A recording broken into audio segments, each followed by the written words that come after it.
It is very necessary for candidate Mahama to come out and be heard publicly.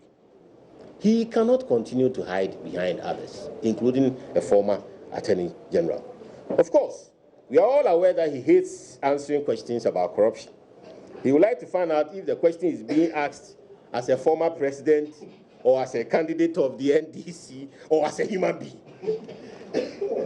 But answer he must, because at this moment, allegedly, all fingers point to him and one of his brothers, his long-lost brother, who he found in the UK. The companies used to receive the bribe money have been named in the court records. The shareholders, the key shareholder, who is very close to the former president, has also been named.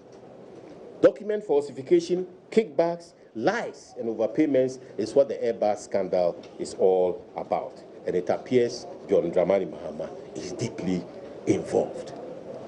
He should come out and tell us he was not involved. And if he was not involved, who were? Because at the time, he was the president, he presided over the deals, he was the key decision maker, and he inaugurated the aircraft when they arrived in Ghana.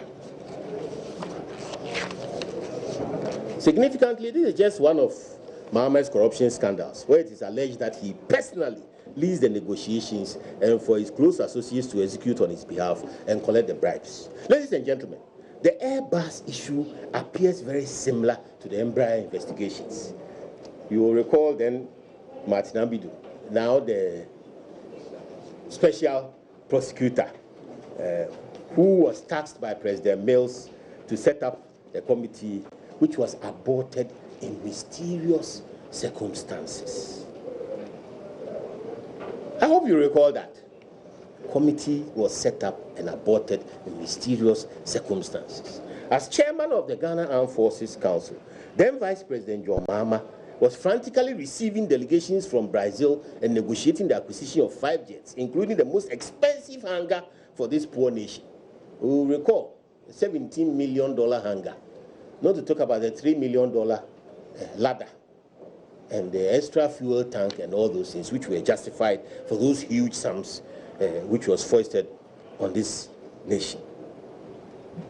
The late President Mills, may he so rest in peace, was apparently shocked and suspicious of his negotiations when it came to his notice. And that is when the Attorney General then asked that a committee be set up. And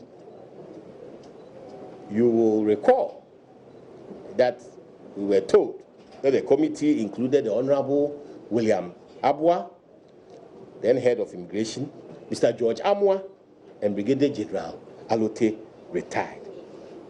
Their job was to investigate the excesses in the acquisition of the Embraer aircraft from Brazil. Committee wound up. We didn't know what happened. One of the things Martin Amidu said, and I'll quote him, is that he said, and I quote, "Pressure groups never allowed the committee to take off. But the very fact that the late President Mills contemplated this committee meant that he was uncomfortable with and suspicious of the alleged inflated prices of the aircraft. The state nation is still none the wiser about the truth of the Embraer allegations." And this was an Attorney General serving in government, a serving vice president, a key decision maker as chairman of the armed forces, ensuring that the army would be equipped, who had come under suspicion for another deal on about the same time that the Airbus matters were ongoing.